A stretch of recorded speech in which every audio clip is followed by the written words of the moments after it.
Hello everyone, ঝুমুর ক্রিয়েশনসের পক্ষ থেকে আমি ঝুমুর নিয়ে এসেছি তোমাদের জন্য আরেকটি নতুন ভিডিও। তোমরা সবাই কেমন আছো বলো? আমি খুব ভালো আছি। পুজোর কেনাকাটি তোমাদের সবার কমপ্লিট হয়ে গেছে কি? আমার তো সব কমপ্লিট হয়ে গেল, লাস্ট বাকি ছিল সব কমপ্লিট, শুধু একটা চুড়িদার পিস রয়েছে সেটা বানানো হয়নি। তোমাদের এই সময় ভাবছি আর বানাতে দেবো না, তোমরা কি বলো? আমি এদিক সেদিকের গল্প করছি। দেখো, আমি যে জিনিসগুলো ছবি দেখাচ্ছি প্রত্যেকটার প্রাইস আমি আলাদা করে মেনশন করে দিয়েছি, যার জন্য আমি কিন্তু এদিক সেদিকের গল্পটা করছি। দেখো, বিয়ের সিজনটা এসে গেছে, যার জন্য আমি একটু ব্রাইডাল একটু মাথার টোপরগুলো, নথনিগুলো, এগুলো আমি একটু রাখার চেষ্টা করেছি। সব রকম আলাদা আলাদা ভ্যারাইটি প্রাইসের রয়েছে, তোমরা সব দেখে নাও। এবারে যেখানে আমি ছিলাম সেখানে চলে আসি। এবারে বলো তোমাদের সব কি হয়েছে? আমি ভাবছি চুড়িদারটা বানাতে দেবো না, জানো তো, কারণ হচ্ছে এখন এই পুজোর টাইম বানাতে দিলে না সব তাড়াহুড়ো করে খারাপ করে দেবে।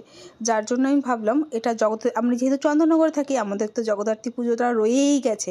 অ্যাকচুয়ালি যারা চন্দননগরে থাকে তাদের কাছে জগদ্ধাত্রী পুজোটাই যেন মেইন পুজো হয়ে ওঠে। মানে সবাই ওই পুজোটার জন্য ওয়েট করেন। তোমরা সবাই একটা পুজো গেলে তোমরা কষ্ট পাও, বাট আমাদের দুর্গাপূজায় গেলে আমাদের কোনো কষ্ট নেই, কারণ আমরা জানি নেক্সট মা আবার আসছে। চলো, তোমরা জগদ্ধাত্রী পুজো চন্দননগরে কারা কারা দেখেছো আমাকে কিন্তু কমেন্ট করে অবশ্যই জানিও। দেখা হবে নেক্সট ভিডিওতে। টাটা।